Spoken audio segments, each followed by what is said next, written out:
comme je vous en avais parlé, voici donc la Hachette Husqvarna, celle qu'ils appellent la Hachette Hobby ou Hachette Jardin.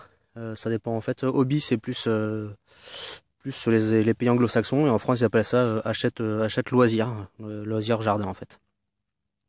Donc c'est une Hachette donc de la marque Husqvarna que j'ai modifiée. J'ai juste rajouté une dragonne. Un petit empiècement en cuir ici pour éviter d'abîmer le bois quand il y a des coups, quand il y a des coupes. Donc il y a un deuxième en dessous, on voit un petit peu la forme qui est un peu plus épais pour bien amortir les chocs. Donc bon après voilà, couture simple, hein. J'ai fait comme j'ai pu, mais bon au moins ça tient. Alors l'étui c'est pas celui d'origine parce que je l'ai perdu lors de la première utilisation en forêt. Donc, je m'en suis refabriqué un avec un restant en cuir que j'avais et un système d'élastique en fait qui est pris à l'intérieur par un anneau qui fait le tour du premier, qui est pincé, serti et protège donc par les morceaux de cuir. Et donc voilà, après on a juste à tirer dessus et ça l'enlève en fait. Bon, c'est peut-être pas ce qu'il y a de plus beau, mais en tout cas c'est vachement fonctionnel. Donc pour la partie technique, donc comme je vous l'ai dit, c'est la Husqvarna Hachette Hobby qui fait 38,1 cm de long au total pour environ un petit peu moins de 1 kg. La tête fait 600 grammes. Donc le manche est en icori. Donc c'est une forgée main Husqvarna. Alors en fait il faut savoir que avant c'était du Waterlynx qui faisait ça avant 2011, et après 2011 ils sont restés donc sur la ville de Hulsbruck, et donc c'est la ville en fait faite par Hultafort à présent. Donc les têtes sont forgées main par Hultafort pour Husqvarna en fait. Donc on le voit ici, je sais pas si ça va faire le point, et forgé à la main, je sais pas si on voit très bien. Donc voilà, donc le métal, c'est un métal suédois dont ils ne donnent pas leur recette. Je pense que c'est, si vous arrivez à retrouver le type de métal que c'est pour Hultafort, pardon, ce sera le même métal. Donc voilà un peu, voilà un petit peu ce que ça donne au niveau coupe. Bon, c'est une hachette, hein, c'est pas non plus une hache, mais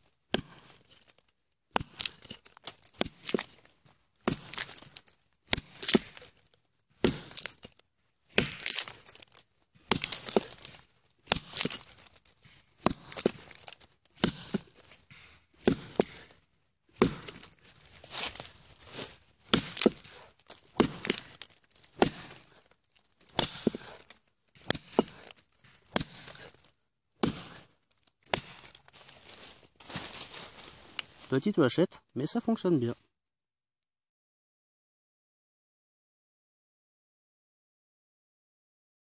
Petit tour du camp.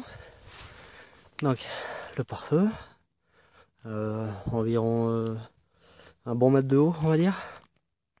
Préparation du feu sécurisé. C'est comme je vous avais déjà expliqué, par chez moi je peux pas à même le sol, c'est trop dangereux parce que dès qu'on touche à peine, voilà, là c'est, hop, je suis où, je suis là, voilà, à peine je gratte le sol, c'est bourré de petites racines, donc dangereux. Donc voilà le tour de l'abri de ce soir. Donc parti d'une bâche de 4 mètres par 3, bâche de jardin parce que j'avais pas de tarpe, donc c'est vraiment la bâche lourde bien chiante, mais voilà, on a vachement de place. Donc très simple, coincé entre deux arbres, une faîtière en bois avec des cordes passées au niveau des œillets. Donc ça maintient la partie haute. Les côtés tombants ici pour fermer du vent. Donc cette partie là est un petit peu rentrante, et ensuite ça s'évase un peu sur l'arrière. Et pour avoir beaucoup plus de place du coup, vous voyez, on a les deux lits, plus un poncho à côté où dessus il y a les deux sacs. Et à l'intérieur en fait, j'ai remis une petite barre au niveau des pieds, donc qui doit faire à peu près 40 cm de haut. Donc qui permet d'avoir beaucoup plus d'aisance et qui donnera dans ce coin là ou sur cette partie là la possibilité aux deux chiens de dormir avec nous. Pour la partie couche, donc je vous montrerai après, ce soir ma femme a dormi avec le Snookpak Sleeper Extreme, donc mon ancien, plus le BB Bag de chez Miltech, et moi ce soir nouveauté, et voilà mon petit cadeau que je me suis fait, un petit Carencia Def4. Donc c'est un peu mon Graal. Donc suite à l'offre que m'a fait Baroudeur Altitude, j'ai pas pu refuser. Donc un petit plaisir. Donc on va voir ce soir ce que ça va donner, et ça me permettra de comparer un petit peu en fait un petit peu les deux. Au niveau couche, donc en fait on a simplifié, on avait juste pris deux bâches, les trucs mais vraiment hyper léger. J'ai dû avoir les deux à 2 € je crois. En 2 mètres par 1,80. À l'intérieur donc garni de feuilles. Alors malheureusement elles sont vraiment trempées parce que depuis quelques jours ça n'arrête pas de flotter. Donc c'est la feuille très humide, très mouillée. Donc pour le coup en fait on a préféré jouer à la sécurité et rajouter en plus entre les deux couches une partie survie, une couverture de survie traditionnelle. Voilà, pour essayer de garder un petit peu l'humidité des feuilles vers le bas et garder notre chaleur en fait sur là où il faut, c'est-à-dire vers nous. Donc voilà, ce soir sera c'est tapis lit de feuilles avec quand même les deux parties isolantes parce que là c'est donné jusqu'à -3 en ressenti tout du moins. Donc on va voir, on va essayer de rester un petit peu au chaud quand même pour chauffer ce grand abri parce que ça y paraît peut-être pas sur la vidéo. Mais ouais, c'est quand même assez grand quand même. C'est quand même assez grand. Il y a du volume à chauffer. Mais bon, je pense qu'avec les sacs de couchage et tout, on va avoir assez chaud.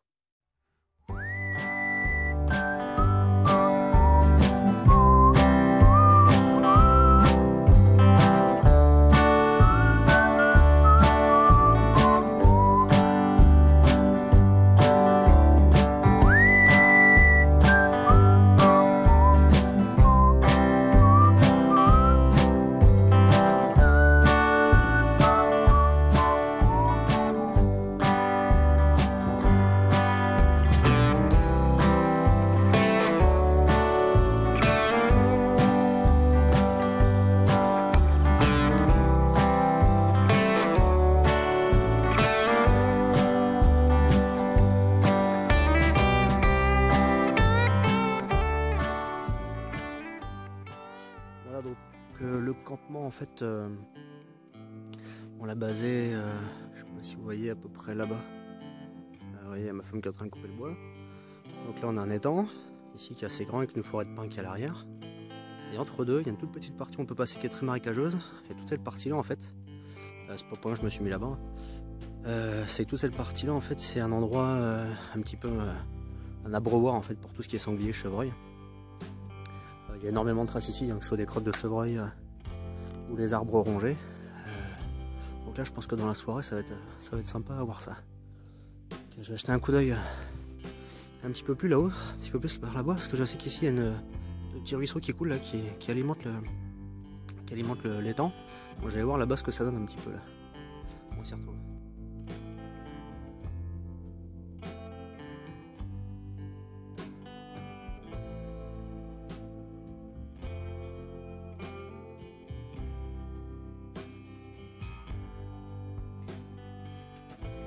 Voilà, je suis allé un petit peu plus loin, donc comme je vous avais dit, et en fait c'est tout un espèce de réseau d'écoulement d'eau de forêt en fait. Bon, c'est assez mignonné, mais bon, c'est pas non plus magnifique. Hein, on est loin des Alpes ou des Pyrénées quoi. Et que c'est tout un système de réseau en fait qui zigzague partout, qui serpente partout dans la forêt, et qui récupère en fait toutes les eaux de pluie et écoulement de la nappe en fait. Parce que là en fait, je vais vous montrer. Donc on a du castor aussi dans le coin. J'ai vu ça sur le premier étang. En fait c'est tellement humide. Là je le ressens même. Il est 17h30 et je le ressens vachement sur moi. Que tout le bois en fait est pourri ici. Il y a quelques-uns qui tiennent encore debout, mais tout le reste, voilà, c'est bon. Ça c'est voilà. C'est l'exemple typique de la pourriture ambiante en fait qui est ici quoi. Donc il y a quand même une odeur qui est assez forte, hein, quand même d'humus, de pourri quoi. Je sais pas si on va voir là-bas tout un énorme groupe d'arbres. Oh, le zoom est dégueulasse, désolé. Tout un groupe d'arbres qui est tombé. Là c'est pareil. Donc, ouais, c'est un coin qui peut être sympa pour voir les animaux, mais par contre c'est clair que j'avais pas posé ma guetterie ici pour passer la nuit quoi. Voilà, bon bah je retourne au campement. Donc ce soir c'est madame qui allume le feu. Donc c'est écorce de bouleau et fire steel. Il y a eu deux ou trois essais à la maison. Où tu es arrivé? Une fois avec toi, une fois toute seule. 2 essais, ouais.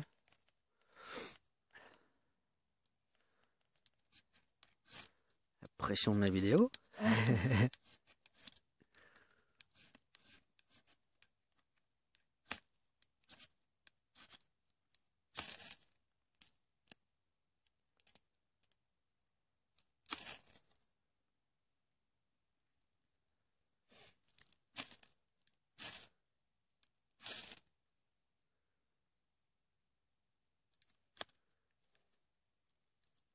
Grosse pression. Faut pas. L'humidité, t'inquiète pas. Ah la vache. Ça va tout de suite.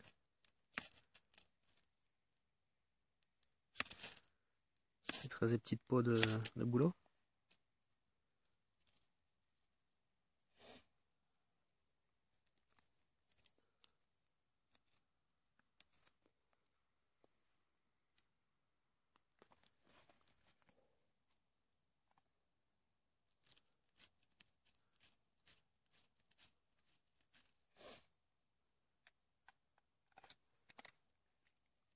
J'espère que vous avez le temps.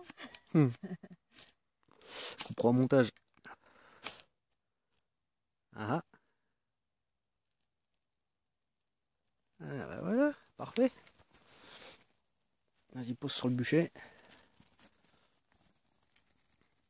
Gaffe à ton pied quand même. Il y en a un petit pied qui est tombé. Voilà. Oh, ça va faire du bien ça. Ouais. Bon bah, félicitations. Ouais, merci.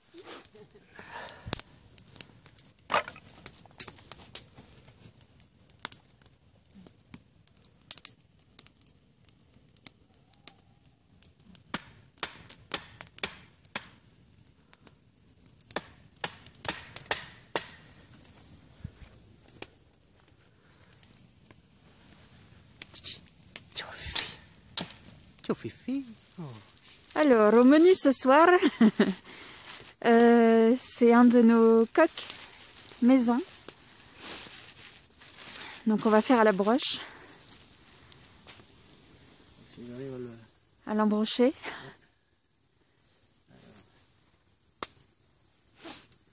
Toujours du coup. Ma pio.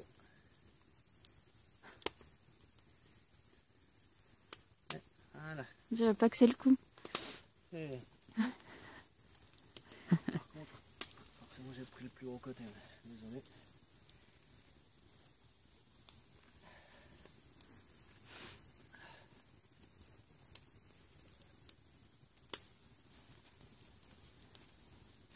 Magnifique. Yeah. À peu près la moitié. Ouais, c'est ça. Tac. Alors.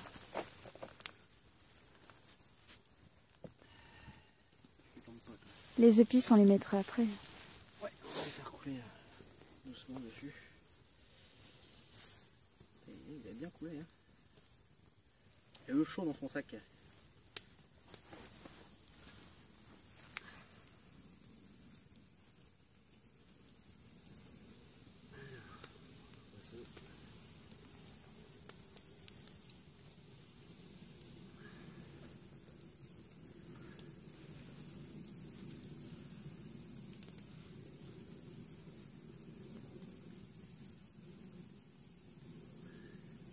On a dû se faire une petite table. C'est pas mal ça. C'est parti. Bon ben là normalement ça devrait pas bouger. Elle est bien ligotée partout. Bon ça devrait y aller. Allez.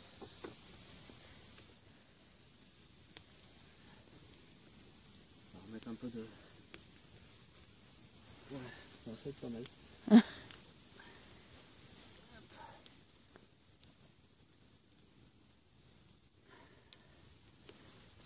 Un petit coquelet qu'on va agrémenter de paprika avec du riz.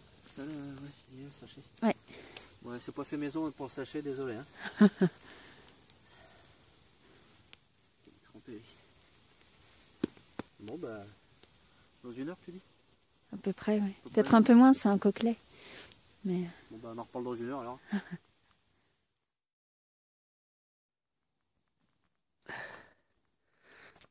J'oublie la voix de Maï.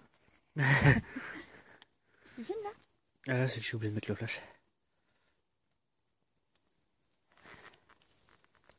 Arrosage aux épices, paprika. Oh. Herbe Les de yeux. Provence. Ouais. Vachement mieux que le flash. Faut que tu fouffles. Ouais, ça fait quoi? Faire. Ça fait combien de temps qu'il est sur la branche là? Je sais pas, regarde. Alors, Voilà. cuisinière là? Ça doit faire une demi-heure, je pense. Ça commence à être bien. Ah, fais gaffe, il y a une bûche. Bon. Il prend de belles couleurs. Donc on l'arrose un peu. Merci, assistant. Ouais, pas de quoi, j'ai faim. Alors, voyons voir ce point, poulet. Ce petit coq. Bah, écoute, il a l'air plutôt pas mal. Hein. Il a pris un coup de soleil. Ouais, il a bronzé.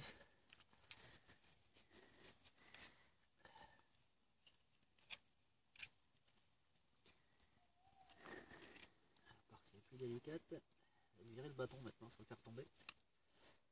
Ah. On a le riz qui cuit à côté. Le riz qui cuit. Le riz qui cuit.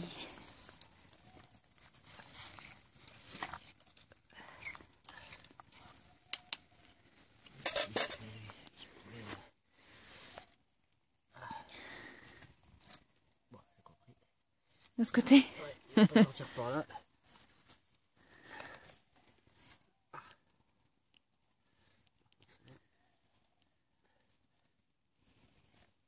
Voilà. Il a l'air pas mal. Bon bah voilà, petit poulet, la coquelet coupée. Bien cuit. Il y a un bon goût de feu de bois et puis de paprika. Bon, la peau ça va, elle est bien croustillante. Ouais. Encore une petite cuisse là. Bon, bah Bon appétit. bon app. Bon bah voilà, on est parti pour la nuit. Donc là on est à l'abri. Madame est au chaud, donc elle a le slipper extrême de chez Snookpack avec le sursac. À côté, bon, on a les chiens là. Au moins il va trop chaud. La petite babache. Et puis bah moi du coup c'est du Def 4 de chez Carinthia. Bah, pour l'instant je suis pas mal. Ça se réchauffe assez vite. Alors pour la partie technique, c'est ça les gens ils aiment bien. Voilà. On va faire ça avec une jolie vue hein, sur le feu, ça sera plus sympa.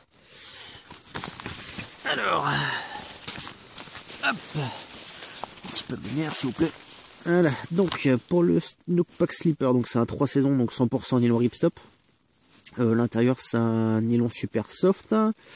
Garnissage c'est comme la plupart maintenant en fait, c'est de la fibre synthétique siliconée. Donc longueur totale 2,20 m pour largeur épaule 75. C'est assez étriqué. Je trouve quand on est une personne qui se déplace beaucoup la nuit, qui tourne, c'est un peu embêtant quoi. On sent un peu écrasé. Pour le poids, c'est un poids de 2,1 kg. Annoncé sur le papier, confort -7 et extrême -12. Ouais bon, ce sera à voir. Je sais que pour l'instant j'ai dormi à la température avec des ressentis à -3, -5. J'ai jamais rien eu comme problème. Comment dire, ouais, alors, oui, le gros problème c'est le système de glissière en fait, le pare-vent qui protège les glissières par l'intérieur, le curseur souvent ça vient se coincer dedans, donc c'est le problème de conception des sacs, c'est assez fréquent en fait, hein.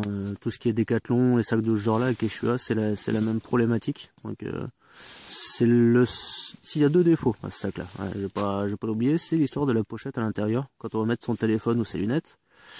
Dès lors qu'on commence à serrer la collerette, on se retrouve avec la pochette écrasée sur la gorge.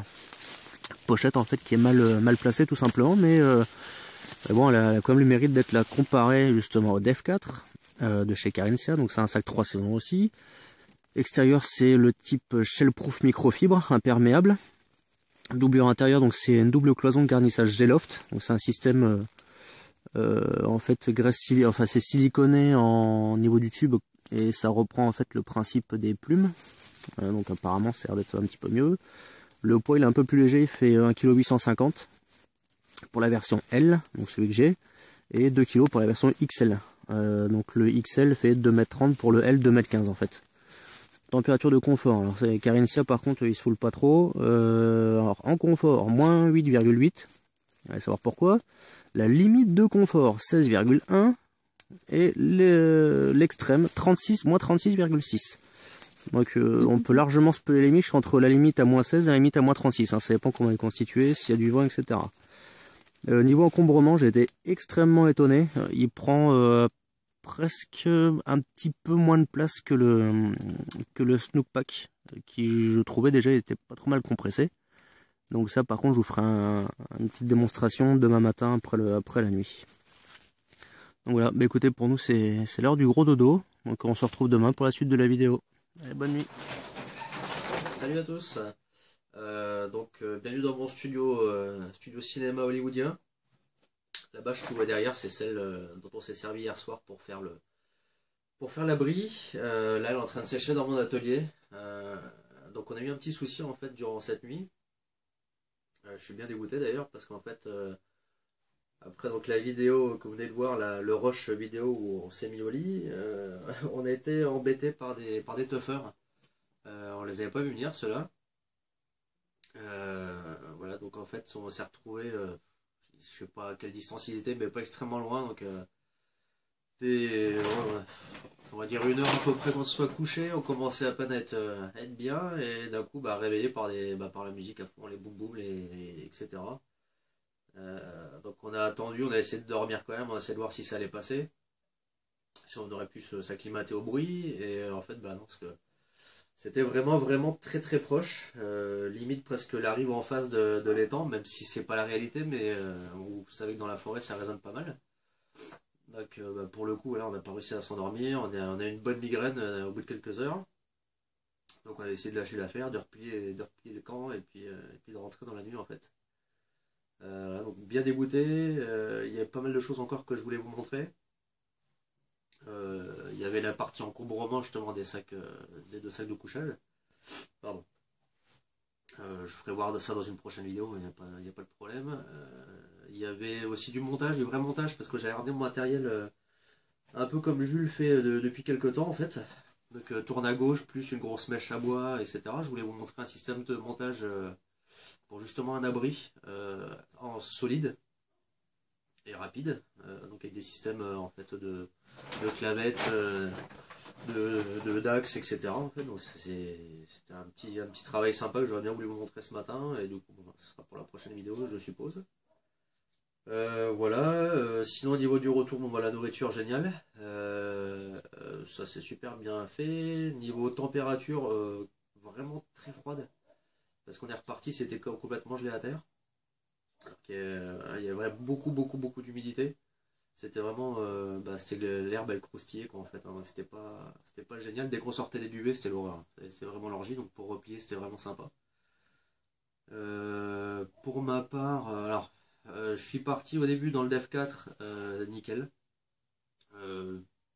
Allez, au maximum 1 minute pour vraiment tout réchauffer, et après on se croirait sous sa couette. Donc vraiment du bonheur, très large en plus, donc j'ai pu me déplacer, me mettre comme je voulais, jambes écartées, bras écartés, enfin dans tous les sens. Enfin, bras derrière la tête, hein, parce qu'on peut pas non plus faire l'étoile, mais non, vraiment très très bon sac.